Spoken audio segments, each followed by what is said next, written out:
Welcome back to Main Street Living. Danielle, as we know, June is Pride Month, which gives us a chance to look back and learn about the history of Pride and the long and ongoing fight for equal rights. That's right. And it's also a great opportunity to celebrate the accomplishments of our LGBTQ plus neighbors and recognize the huge impact they've had on our society and our communities. Lamar Perry is a perfect example. Let's take a look.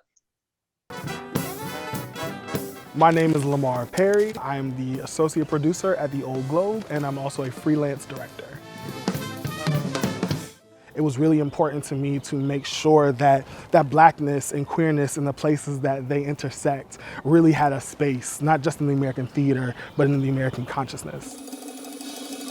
What I've been really gifted and blessed to experience with storytelling is the ability to not only share warmth with people, to invite them into community, to make them feel present and like there is home for them, but also to put productions on a stage that holds a mirror up to themselves, that makes people feel seen. You don't have to take what I've been through.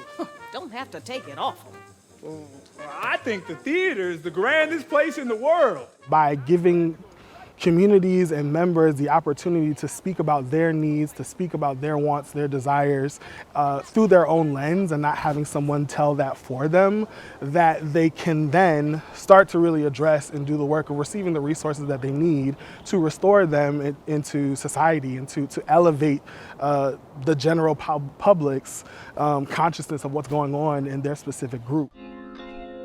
San Diego as a whole need more diverse voices. And Lamar is very generous with his point of view, and he's a keen observer of systems at work, and he has a sort of uncanny ability to notice what people need, and then to fight for that, to fight for better systems, to fight for care for the people around him.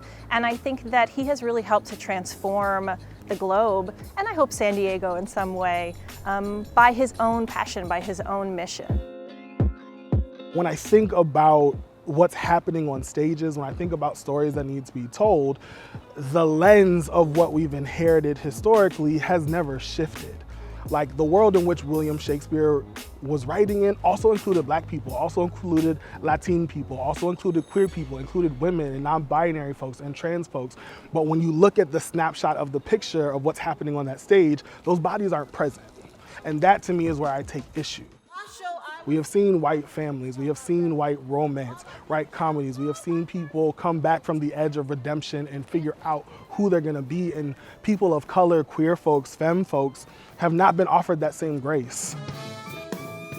I do think this specific moment is an invitation to imagination, to brainstorm together what the world can look like. I think no one person is a proprietor of right. I don't think that I'm the expert in what diversity looks like, but what I want to do and what I will continue to do is advocate for people to have a seat at the table, to be present in the conversation as we think about what the American theater turns into.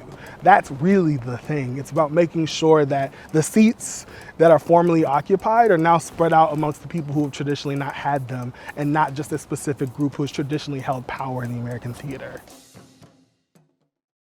Oh, Danielle, it's so good to tell these stories and educate people, and especially through the use of theater as well and podcasts. I mean, gosh, it's such a great way to get your story out there.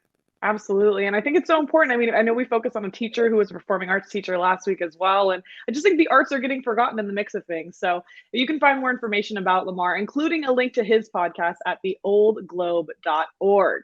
But don't go anywhere, because coming up, Cheryl, I know you're going to love this. And I know probably your answer to this. Have you ever thought about fostering a shelter pet?